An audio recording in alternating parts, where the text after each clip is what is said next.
Hi everybody, 17th of June, another day in my life after the loss of my wife due to Parkinson's.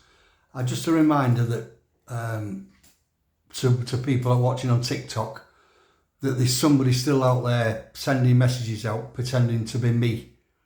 He said it looks like my account's got all my pictures and videos, my profile picture and everything. So if you get contacted by me, what supposedly me, what looks like me, please beware, it's not me. It's a fake account. Definitely a fake account, because I keep reiterating that I don't contact people. I reply to messages and comments, but I do not contact people at all. So if you do get contacted by what supposedly be me, don't reply. Just report it and block it, please, because it's definitely not me. It's definitely not me. I've had somebody say, that this person, whoever it may be, actually asked them, said he was asking them for money. Said that I, supposedly be me, said that I'm just a bit short of cash, can you lend me some money? Bastards. So please, if you I are contacted by an account that looks like mine, it is most definitely not from me. Like I said, I can't stress enough that it's not me, because I don't contact people. I know I keep saying it, but I only reply to comments, so it's definitely not me. So please do not get taken in by it. Just report it and block it, please, and let him move on. Right, so that I've been in the hot tub this afternoon. I went and done my shopping, as usual. Wednesday, I've been in the hot tub this afternoon, chilling in the sun, because it went really nice here. So I just got thinking and all about grieving, and how some people will have an opinion on how you should be when you're grieving. Like, you know, if you move on, then you mustn't have loved them as much as you said. You know, these are what gets brought up. And if you don't move on, they'll say you're living in the past. It's so weird. And if you laugh like I'm doing now, they think, oh, you've forgotten them. And if you cry, whether it's months or years later, then, oh, you should be over it by now. But grief just doesn't have any rules. It doesn't have any rules at all. And the love you have for somebody doesn't end because they die. You know, so no one's going to understand this unless you're travelling the same road. And it's hard to explain. So bear that in mind. If you're not grieving, don't fall into the trap of these things that I'm just mentioned. Don't. Like I said, he doesn't have a rule book. He doesn't have a rule book, and everybody grieves differently. Some quicker than others. Some seem to not get over it properly, and no, I shouldn't say that. Should I get over it? People shouldn't get to grips with it. You know, for ages and ages, and it's mad. You've got to make your own choices when you're grieving.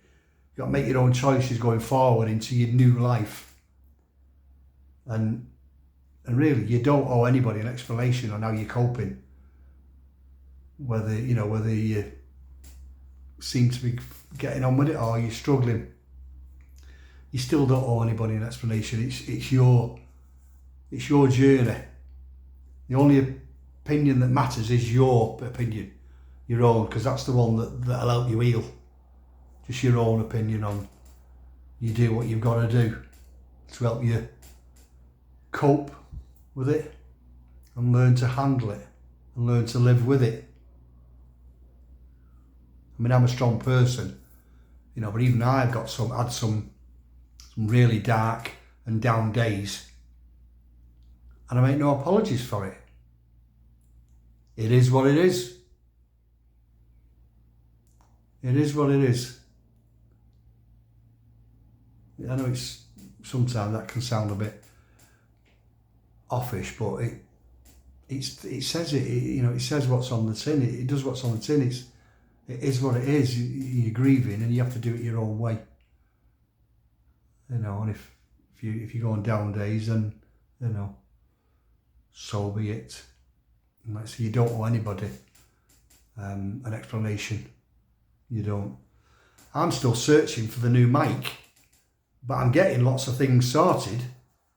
And the new mic is starting to appear, you know, and it's getting sorted up here in my head as well. And I'm understanding now that I'm now here and not back there. Does that make sense? I'm now here and I am moving forward. You know, I've been talking to a mate, just changed it now. I've been talking to a mate in Turkey. He's actually the owner of the scarf and hat factory that I dealt with for donkey's years. We became very good friends, you know, not just sort of business people, very good friends. And he was always inviting me over to visit him and his family. Anyway, he got in touch yesterday, right out of the blue. Well, sorry, I've kicked my bloody stand again. Well, I was talking to a friend about Turkey and holidaying there when his message just popped up on my phone last night. Now, where's that? I'm talking to a friend about holidaying in Turkey. I hadn't mentioned Sertug at all. And then all of a sudden his message come over on the top. Now, well, I've not heard or spoke to him for well over 12 months. How weird's that? Is that a sign or not? Definitely, innit?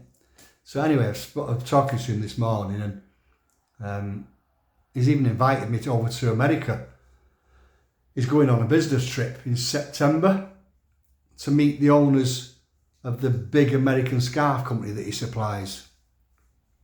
I mean, they're like the main importers and of all the, especially things like the ice hockey. They do lots and lots of scarves for the ice hockey teams, baseball, as well as the American football. And they're just getting into their soccer, as they call it. Anyway, my mate, you know, who owns the factory in Turkey, he's dealt with this big American company for a while. Because it was some of their designs that I sort of incorporated in the designs that I was designing up on my football scarves for when I was doing the football scarves here. So like I said, he's invited me to go to America. I'm not going to go. I've just thanked him. I'm not going to go there. But I did say I am going over to Turkey to meet him next year. I said probably next year. I've got probably too much on this year now. But I will make plans. Hopefully I might end up going with somebody instead of not on my own.